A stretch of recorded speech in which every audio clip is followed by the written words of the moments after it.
সেনাবাহিনীকে কেন ক্ষমা চাইতে হবে তার কারণগুলো হল সেনাবাহিনীকে যে কারণগুলোর জন্য ক্ষমা চাইতে হবে ১ দ্রুত ঘটনাস্থলে পৌঁছে উদ্ধার কাজে অংশগ্রহণ করার কারণে সেনাবাহিনীকে ক্ষমা চাইতে হবে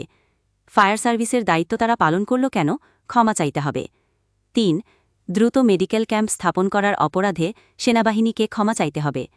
নিজেদের চিকিৎসালয় পাবলিকের জন্য উন্মুক্ত করার অপরাধে ক্ষমা চাইতে হবে দেশের বিভিন্ন ট্র্যাজেডিতে নিজেদের একদিনের বেতন দেয় কেন ক্ষমা চাইতে হবে সারা দেশে অপরাধের বিরুদ্ধে অভিযান করল কেন ক্ষমা চাইতে হবে বন্যায় নিজেদের সর্বোচ্চটা দিয়ে উদ্ধার অভিযান করার জন্য ক্ষমা চাইতে হবে